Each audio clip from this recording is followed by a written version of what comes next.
আর যখন আমি প্রথমবার এটা ট্রিটমেন্ট করেছিলাম, যখন প্রথম আমি আমার বাপের বাড়িতে ছিলাম, শ্বশুরবাড়ি থেকে যখন আমি বাপের বাড়িতে এসেছিলাম, তখন ওটা আমাকে বলা হয়েছিল মানে হাঁটিটা যতদিন না সোজা হবে ততদিন। শুভ সকাল বন্ধুরা, আশা করি যে যেখান থেকে আমার ব্লগটি দেখছো সবাই অনেক ভালো আছো, সুস্থ আছো। দার্জিলিং ডিস্ট্রিক্ট থেকে আমি রিনা চলে এসেছি একটা নতুন ব্লগ নিয়ে।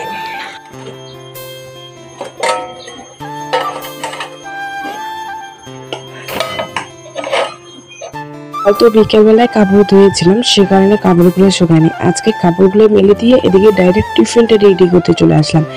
এদিকে বাবা এসে শুভকে নিয়ে চলে গেছে, শুভকে খাইয়ে দিয়েছিলাম। তো যাই হোক, ও একেবারেই খাইনি, অল্পটুক রেখে দিয়েছিল। এদিকে আমরাও চা খেয়ে যাবো আমি মেডিকেলে। বৃহস্পতিবার যে দিন যে মেডিকেলে গেছিলাম সেদিন আমার রিপোর্ট হয়নি, কারণ সেদিন এক্সরে মেশিনটা খারাপ হয়ে গেছিলো। আমি 2টো নাগাদ বাড়ি ফিরে চলে এসেছিলাম, কারণ রাত পর্যন্ত থাকতে হবে, তাই আর চলে এসেছিলাম। আজ শনিবার, রিপোর্ট দেখিয়ে একবারে ডাক্তার দেখাবো, তাই তাড়াহুড়ো করে সমস্ত কাজ আর বলতে কি শুধুমাত্র বাসির যেগুলো কাজ, রান্নাবান্না এইসব করে নিচ্ছি। এখন টিফিনটা রেডি করে নিচ্ছি। কালকে তোমাদের দাদাভাই ডাঁটার শাক নিয়ে এসেছিলো, একাঠি রাত্রে করেছিলাম, আবার কিছুটা রেখে দিয়েছিলাম। এখন করলাম আলু বটবটির ভাজা, আর এদিকে ডাঁটা শাক। আমি খেয়েই যাবো ভাবছি, কারণ প্রায় 2টো 1টা বেজেই যাবে আস্তে আস্তে, ততক্ষণ আমি না খেয়ে থাকতে পারবো না। এমনি মেটে গেলে যা ভিড় বাবা, না খেয়ে গেলে আবার শরীর দুর্বল হয়ে পড়বে। চলো এবার আমি খেয়ে নেবো, তারপরে রেডি হয়ে চলে যাবো।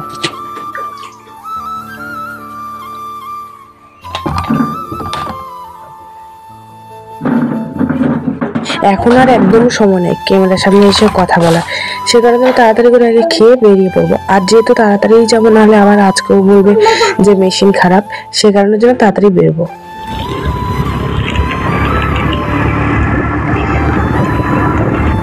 এদিকে শুভর বাবার সাথে একেবারেই যাচ্ছি, নাহলে আবার এক্সট্রা একটা ভাড়া, ও যেহেতু যাবেই কাজে ওই দিক দিয়ে, তো ওর সাথেই চলে যাচ্ছি। অনেকেই আমাকে বলছো বা অনেকে বলো যে আমি কেন তোমাদের দাদাভাইকে ক্যামেরার সামনে দেখায় না। আসলে ও আসতে যায় না ক্যামেরার সামনে, সে কারণের জন্য ওকে আমি আনি না, এবং কি ওর সামনেও আমাকে ক্যামেরা করতে দেয় না। মানে আমি যদি ওকে না দেখে অন্যান্য করি, সেটাও দেখে না। যাই হোক, এক্সট্রা হয়ে গেছে। এসে স্নান টান করে এই মাত্র ঘরে ঢুকলাম। আগে স্নান করেই তারপরে ঘরে তালা খুললাম, তার আগে বাইরের গেট খুলে আগে কলবারে গিয়েছিলাম, কারণ আজকে ছিল এক্সরে। তার আগের দিন যে গেছিলাম এক্সরেটা করতে পারিনি, সেদিন মেশিনটা খারাপ হয়ে গেছিলো। একবারে এক্সরে দেখে তারপরে ডক্টর দেখালাম আর কি।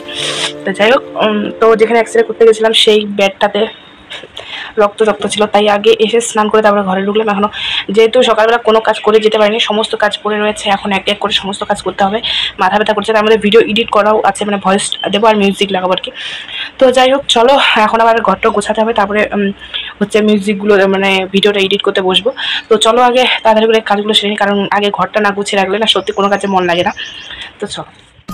এদিকে দেখো, ঘরের সমস্ত কাজ রয়ে গেছে, আর সময় নেই, তাই একেবারে কাজে লেগে পড়লাম। আর যাই হোক, তোমাদের কাছে একটা কথা শেয়ার করাই হয়নি।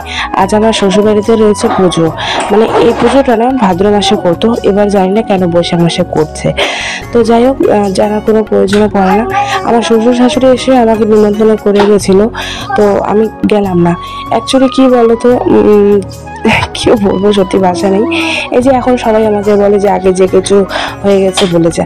আচ্ছা, সব কিছু যদি ভুলে যাওয়ারই মতন হতো, তাহলে এই 2টা বছর যখন আমি আমার বাপের বাড়িতে ছিলাম, কেন মানে আমার কথা আমি ছেড়ে দিলাম না, আমার ছেলেটারও কেউ খোঁজ খবর নেয়নি সেই বাড়ি থেকে।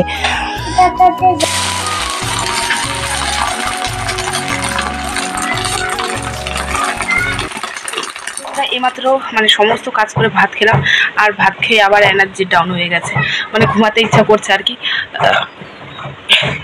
তো হচ্ছে আমি ভাবলাম যে খাওয়া দাওয়া করে শুয়ে ভিডিওটা এডিট করবো। আর তারপর হচ্ছে আমাদের এখানে একটা বিয়ে ছিল, তার অষ্টমঙ্গল আজকে। তো অষ্টমঙ্গল আজকে, সে কারণে আমাকে বলছিল একটু তাড়াতাড়ি যে সবজি টবজি কাটতে।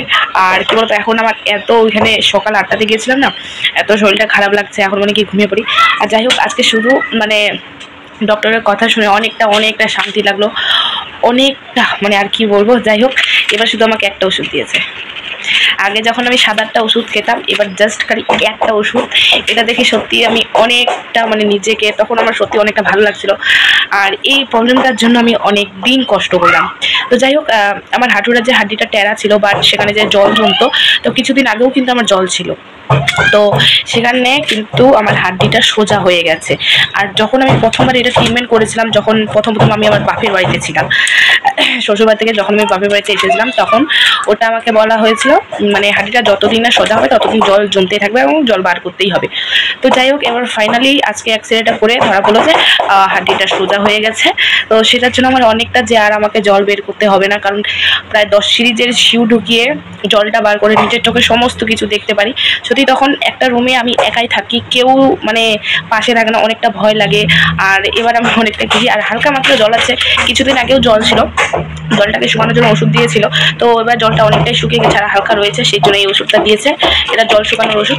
আর এখানে 1 মাস দিয়েছে, 1 মাস পরে আবার যেতে বলেছে। তো এই 1 মাস খেয়ে হয়তো আবার, এর আগে 1 মাস খেয়েছি, জল যদি শুকিয়ে গেছে আর অল্প রয়েছে, এই 1 মাসে ওইটুকু শুকিয়ে যাবে। সে কারণের জন্য অনেকটা সত্যি মানে শান্তি লাগছে। কারণ যখন আমার এই ব্যথাগুলো বা এই সেগুলো হয় না, আমি নিজে অনেকটা দুর্বল হয়ে পড়ি। এবং শুভ সেই সময় যদি আমার কাছে কিছু বায়না করে বা একটু দুষ্টুমি করে, আমার অনেকটা ক্লান্ত, অনেকটা বিরক্ত লাগে জানো। তো যাই হোক, চলো একটু রেস্ট করি আর ভিডিওটা শুয়ে এডিট করি।